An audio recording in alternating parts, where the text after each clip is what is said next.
امیر المومنین علی ابن ابی طالب علیہ السلام نے فرمایا، یاد رکھو میرے بعد تمہارے سامنے وہ زمانہ آنے والا ہے جس میں سب سے زیادہ گمشدہ چیز سچائی ہوگی اور باطل سے زیادہ ظاہر کوئی چیز نہ ہوگی۔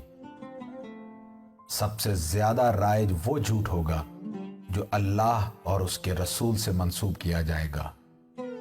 اس زمانے میں اگر اللہ کی کتاب پڑھنے کا حق ادا کیا جائے تو سب سے زیادہ بے قیمت چیز اللہ کی کتاب ہی ہوگی، اور اگر اللہ کی کتاب کے معنی بدل دیے جائیں تو سب سے زیادہ دولت و سرمایہ بنانے والی چیز بھی اللہ کی کتاب ہوگی۔ شہروں کے اندر برائیوں سے بڑی نیکی کوئی نہیں ہوگی اور نیکیوں سے بڑھ کر کوئی برائی نہیں ہوگی۔ کتاب والے خود کتاب کو چھوڑ دیں گے اور حافظ قرآن بھی قرآن کو خود بھلا دیں گے۔ قرآن اور اہل قرآن دونوں کو شہر بدر کر دیا جائے گا اور وہ دونوں ایک راستے پر ایسے چلیں گے کہ کوئی پناہ دینے والا پناہ بھی نہیں دے گا۔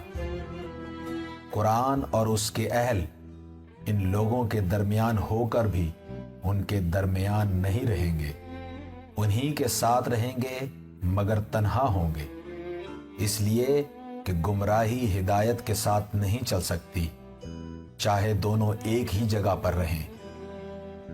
ان لوگوں نے اتحاد پر تفرقہ پیدا کر رکھا ہے اور تفرقے پر اتحاد کر لیا ہے۔ جیسے یہ قرآن کے امام ہیں اور قرآن ان کا امام نہیں ہے، اب ان کے پاس بس قرآن کا نام باقی رہ گیا ہے۔ اب لوگ صرف اس کی تحریر اور اس کی عبارت کو پہچانتے ہیں اور بس۔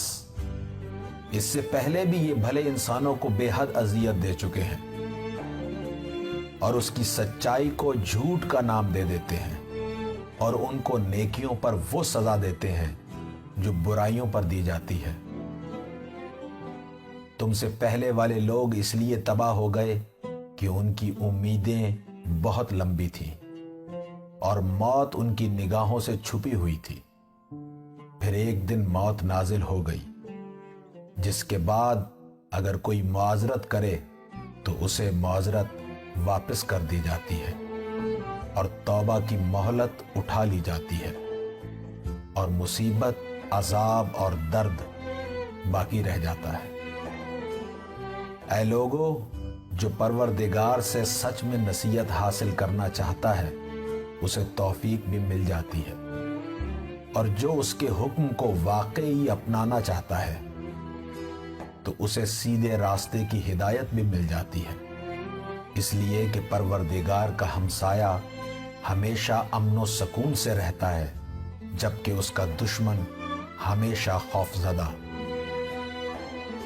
یاد رکھو، جس نے خدا کی عظمت کو پہچان لیا اسے تکبر زیب نہیں دیتا، کہ ایسے لوگوں کی رفعت و بلندی صرف انکساری اور خاکساری میں ہی ہے، اور جو اللہ کی قدرت کو پہچان لیتا ہے اس کی سلامتی صرف اس بات میں ہے کہ وہ اس کے سامنے سر تسلیم جھکا دے۔